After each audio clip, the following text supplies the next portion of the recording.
In my lecture, I will divide it into 3 parts. In the first part, I'll give a brief account of the history of the making of the Charter. In the second part, I will explain why I regard the Charter as a revolutionary document. And in the third part, I will review some of the suggestions for amending the Charter. So let me begin with the first part, the making of the Charter. According to my good friend, Professor Walter Woon, who was my deputy and the author of this very good commentary on the ASEAN Charter, the first person to propose a charter for ASEAN was the legendary foreign minister of the Philippines, General Carlos Romulo. And he did this at the 7th ASEAN Foreign Ministers meeting held in Jakarta in 1974. Romulo was a man ahead of his time, and his idea languished with the senior officials for 30 years. 30 years after Romulo's proposal, the 10th ASEAN Summit, held in Vientiane in 2004, adopted the Vientiane Action Program. In the annex to the program, there was an expression of commitment to work towards the development of an ASEAN Charter. In that same year, the ASEAN Secretariat, led by Ong Keng Yong, prepared a paper containing a review of the ASEAN institutions. And the senior officials, on their own, drafted a draft charter which they presented to the ministers. So 2004 was an important year. In the following year, in 2005, at the ASEAN Foreign Ministers meeting in Kuala Lumpur, they agreed to work towards the promulgation of a charter. And at the 11th summit held in Kuala Lumpur, the leaders adopted a declaration on the establishment of the ASEAN Charter, and they also appointed a group of eminent persons. We refer to them as the EPG. The mandate of the EPG was to come up with bold and visionary proposals. The members of EPG were appointed in their individual capacities, and they were not constrained by instructions from their home governments. The group was very distinguished and was chaired by a former Deputy Prime Minister of Malaysia, Musa Hitam, and included other elder statesmen like the former President of the Philippines, Fidel Ramos, the former Foreign Minister of Indonesia, Ali Alatas, and the former DPM of Singapore, Professor Jayakumar. Very distinguished group of people. The EPG did not disappoint. They did produce a very bold report containing some really out-of-the-box proposals. I was present in Cebu, in the Philippines, in January 2007, when the EPG submitted its report to the ASEAN Summit. And the report was accepted.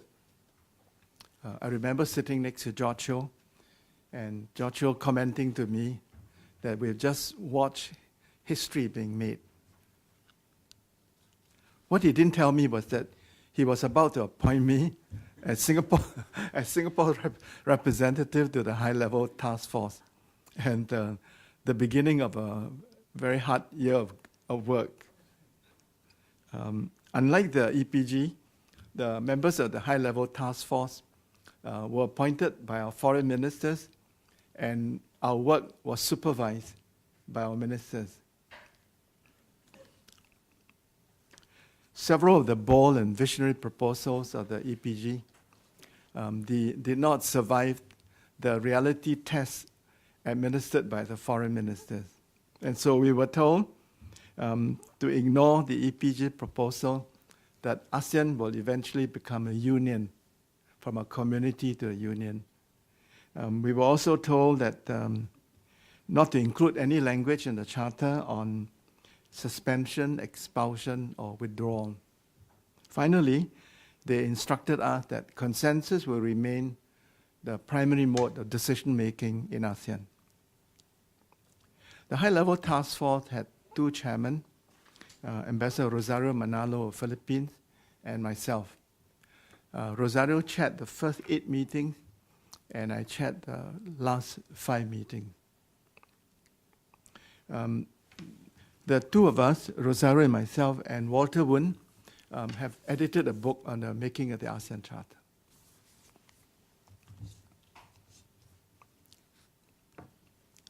I would be very happy during the Q&A session to answer any questions on the process of drafting the ASEAN Charter.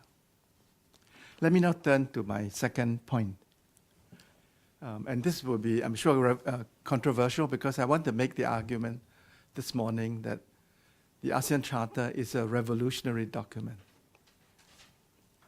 And since my wife is not here, I'm not limited to just making 3 points.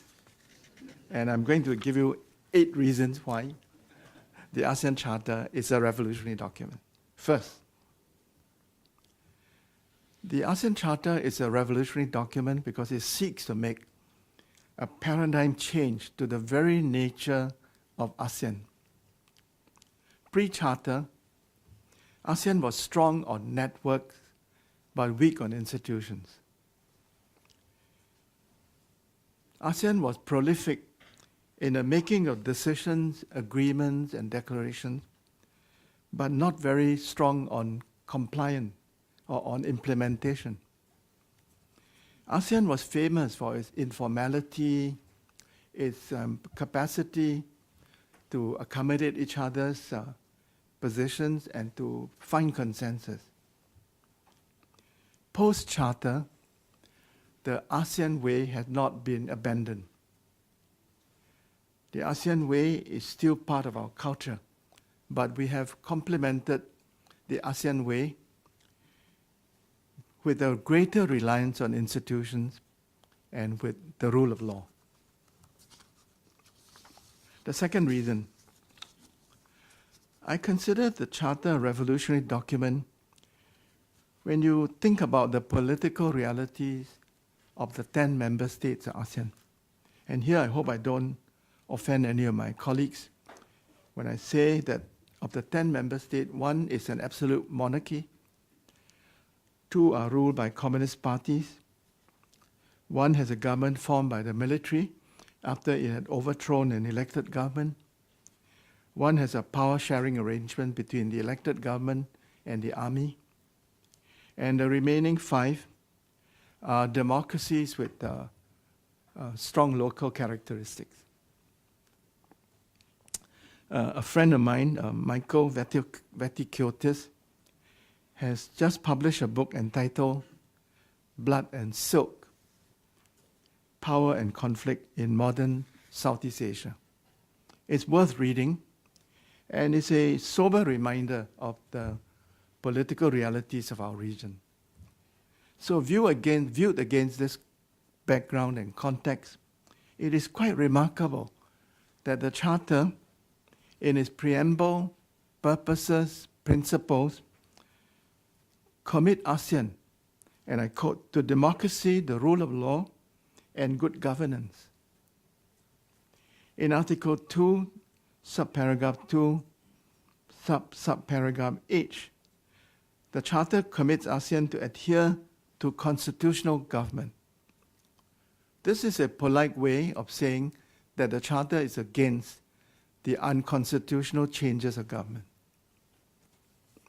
It is also remarkable that the Charter, in all 3 places, preamble, purposes, principle, commits ASEAN to, and I quote, to promote and protect human rights and fundamental freedoms, unquote.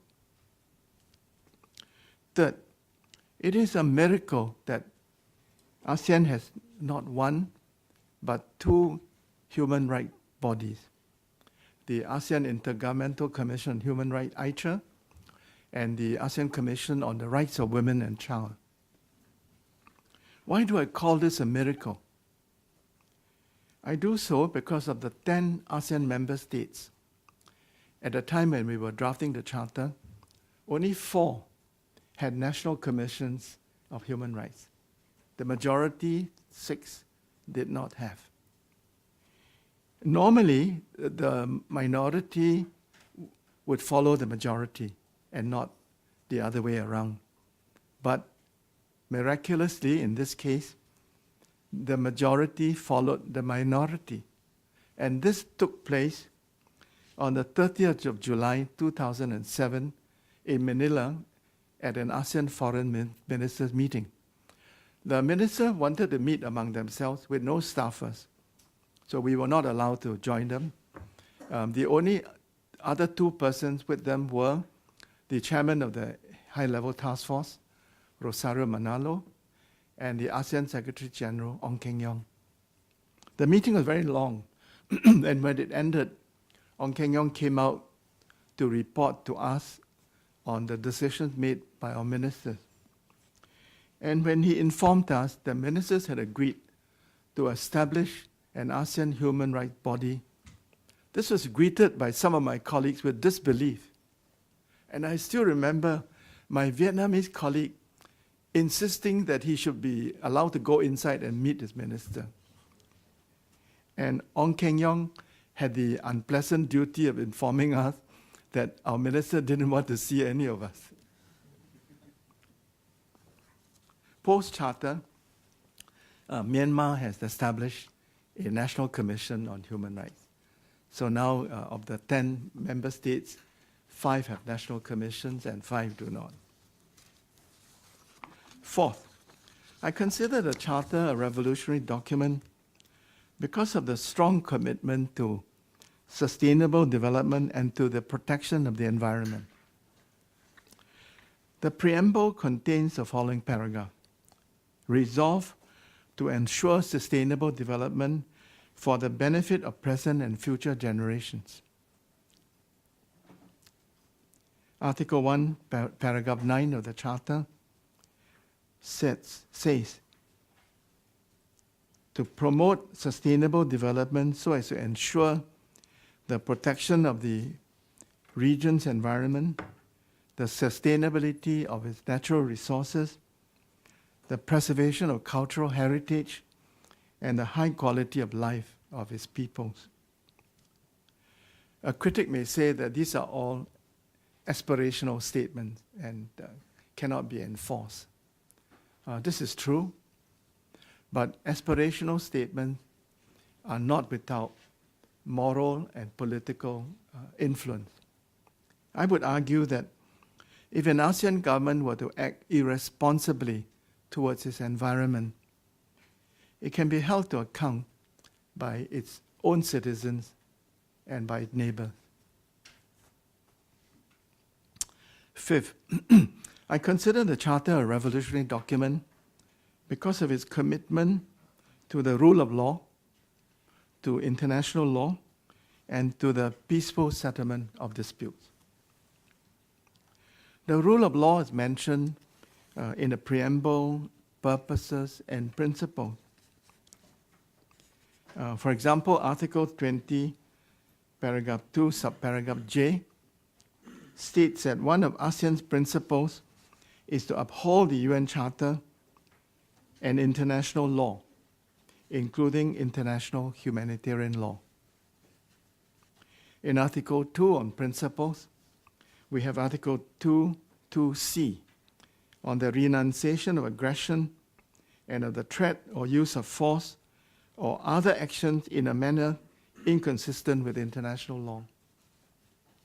And finally, in Article 2.2d, we find the principle of, and I quote, reliance on a peaceful settlement of disputes. So taken together, take all these provisions together, I'm impressed that through the Charter, ASEAN and its member states have made a very strong commitment to the rule of law, to upholding international law, and to the peaceful settlement of disputes. 6. The Charter seeks to make a transformative change in one area in which ASEAN was weak, namely peaceful settlement. Culturally, ASEAN's preference is to settle disputes through consultations and negotiation. ASEAN's preference is for diplomacy over law. However, in the field of trade and economic agreements, the ASEAN member state realized that it was very important to have a more formal, binding dispute settlement mechanism. And the ASEAN trade ministers also realized that ASEAN has to keep up to date with the WTO's very successful binding dispute settlement process. The EPG recommended in its report the establishment of dispute settlement mechanism in all fields of ASEAN cooperation. The HLTF tried to implement this recommendation by EPG. I remember that some of my colleagues even proposed the establishment of an ASEAN court, like the European Court of Justice. Unfortunately, I couldn't get a consensus on this, so we do not have a court. However, a whole chapter of the Charter, Chapter 8, is devoted to dispute settlement. Let me try to summarize the most important points of this chapter. Article 22 states that member states shall endeavor to resolve their disputes through dialogue, consultation, and negotiation. This is the ASEAN way. Article 23 says that member states to a dispute may agree to settle the dispute by resorting to good offices, consultation, and mediation. And the Charter empowers the ASEAN Chair and the Secretary General to provide good offices, conciliation, and mediation. Article 24.3 provides that in disputes concerning ASEAN economic agreements, they shall be settled in accordance with the Vientiane Protocol on enhanced dispute settlement mechanism. And finally, Article 25 prescribes that appropriate dispute settlement mechanism, including arbitration, should be established for disputes concerning the Charter and other ASEAN instruments. So there's a strong preference for arbitration of the different modes of dispute settlement. I now come to my 7 point. 7, the Charter has tried to rationalize and streamline ASEAN's institutional structure and also to empower the Secretary General and the Secretariat. The Charter gives the Secretary General 4 deputies. And of the 4 deputies, 2 will be seconded by ASEAN member states and 2 will be recruited in an open exercise. The HLTF actually wanted all 4 to be recruited in an open exercise, but the smaller ASEAN member state objected and said their national may never get a chance to serve. So in a typical ASEAN compromise, we split it 2 and 2, 2 secondees and 2 open recruitment.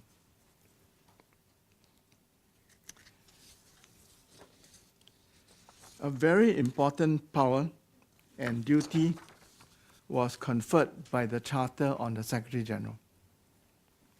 The Secretary General has the very important duty to monitor compliance by ASEAN member states and to submit a report card on non-compliance to the summit. This is a very important power. Finally, my 8th point, the Charter emphasizes that ASEAN should be a people-oriented, people-centered organization, and that all sectors of our society should benefit from ASEAN integration and community building. In drafting the ASEAN Charter, we took inspiration from the UN Charter. And you may remember that the UN Charter begins with these words: "We, the peoples of the United Nations." So in the same way, we drafted the ASEAN Charter by beginning with the words, "We, the peoples of the member states of ASEAN." And I think it emphasizes the fact that the organization belongs to the people, and must always remember that ASEAN must be people-oriented. I would also say that of the 15 purposes in the ASEAN Charter, and my good friend Dr. Thamsak has pointed out to me that 11 of them either directly or indirectly affect the people's livelihood and well-being. The inclusion of Chapter 5 in the Charter and the requirement that ASEAN should engage civil society are very important. And we have in Article 16 and Annex 2 a very long listing of entities which are associated with ASEAN. I now go on to my third and final point, which is reviewing and amending the Charter. The Charter was signed 10 years ago, in November 2007. It came into force in the following year, 2008. So you can say it's either 10 years old or 9 years old. The Charter is not perfect, and as one of those who drafted the Charter, I would readily confess that it is not a perfect document, but it has worked, I think, quite satisfactorily. Article 48 of the Charter states that any member state may propose amendment to the Charter. And Article 50 states that the Charter may be reviewed after 5 years, which was in 2013. I do not remember that in 2013 there was a review of the Charter. But I understand that an update of the Charter is on the current Chairman Philippines list of deliverables. And if you have any questions on whether the Philippines is successful in this attempt to update the Charter, I will call on my good friend, Ambassador Morales. However, on track 2, people are much less reticent than on track 1. And so some ASEAN think tanks, non-governmental organizations, and scholars have expressed dissatisfaction with some provisions of the Charter. For example, they would like to do away with the principle of non-interference in the internal affairs of ASEAN member states. They would like the method of decision-making to be by majority vote rather than by consensus. They would also like the Charter to contain sanctions for non-compliance. And they want the sanctions to include suspension and expulsion, which were contained in the EPG report. So let me just say respectfully to my friends and colleagues from the think tanks, NGOs, and universities, that these proposals are not practical and may in fact be counterproductive. And why do I say this? I say this because I think ASEAN unity is of paramount importance. In the interest of unity, we are sometimes unable to take actions in situations that call for urgent action, such as the complex situation in the Rakhine state of Myanmar. When confronted with such a situation, My heart is with the critics, but my head tells me that there's wisdom in strategic patience. ASEAN is, in my view, evolving in the right direction. If we become impatient and insist that the majority should prevail and we should not allow a minority to block consensus, we may be triumphant in the short run, but we may be doing great harm to ASEAN. I say this because the outvoted minority may withdraw from ASEAN. This will lead to the breakup of ASEAN, and that would be a tragedy. I take very seriously the aspiration expressed in the Charter for ASEAN to be a people-oriented and people-centered organization. One of the lessons I've learned from Brexit is that we must not allow ASEAN to be viewed as an elitist organization and as an organization which is out of touch with our citizens. ASEAN must bring benefits to all the citizens of ASEAN. ASEAN integration must bring benefits not just to big business, but also to small and medium businesses. I think the ASEAN Secretariat should make a very special effort to cultivate our students, our young people, young parliamentarians, young entrepreneurs, our sports, media, and arts communities, to help them understand the importance of ASEAN to the region and to gather their support. I want the people of ASEAN to feel that the organization belongs to them. And I support former Foreign Minister George Hio's suggestion that ASEAN as a group should make a bid to host a future FIFA World Cup. Yeah, I support that. And I also have another suggestion. I'm very inspired by the great success of a European annual singing competition called Eurovision. Yeah? And I would like to suggest this morning that ASEAN should also organize an annual singing competition. I think we can improve the communication between our civil society and the leaders and officials of ASEAN. The status quo, I confess, is not satisfactory. Yeah. The representatives of civil society have complained to me that their meetings with ASEAN leaders are often perfunctory and scripted.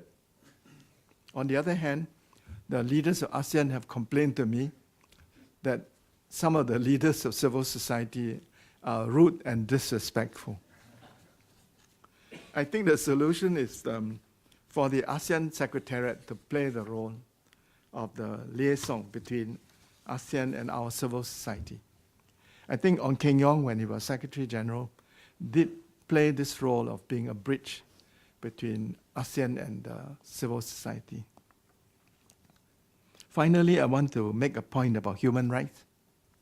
A lot of people are very impatient and say that up to now, the ASEAN Intergovernmental Commission of Human Rights has not achieved anything, which is not quite true. But I want to say that an issue in the field of human rights which may attract consensus to take action is human trafficking. Yeah? So this morning I'd like to respectfully suggest to Aicha to consider whether or not the 10 of us can agree to take collective and individual action to stop this menace. I shall conclude. I believe in ASEAN and I salute it on the occasion of its 50th birthday. I salute ASEAN for having kept the peace in Southeast Asia for 50 years. In much the same way, the European Union has kept the peace in Europe for 60 years. Second, I salute ASEAN for enabling the ASEAN economies to grow, to prosper, and to integrate. And I also salute ASEAN because of the indispensable role that we play as the convener and neutral chairman of the region's institutions and processor. I humbly believe that the ASEAN Charter has helped to strengthen ASEAN by augmenting its institutions and the rule of law. Looking ahead, I believe that ASEAN has a bright future, provided that we remember and advise by Singapore's founding Foreign Minister, Mr. Rajaratnam, made in a speech he made in Bangkok on the 8th of August, 1967. Raja was a wise man. He urged the ASEAN member states to embrace the ASEAN spirit and to act in accordance with it. And what is the ASEAN spirit? He defined the ASEAN spirit as the willingness of the member states to consider making adjustments to their national policies for the sake of the greater good of ASEAN. Thank you very much.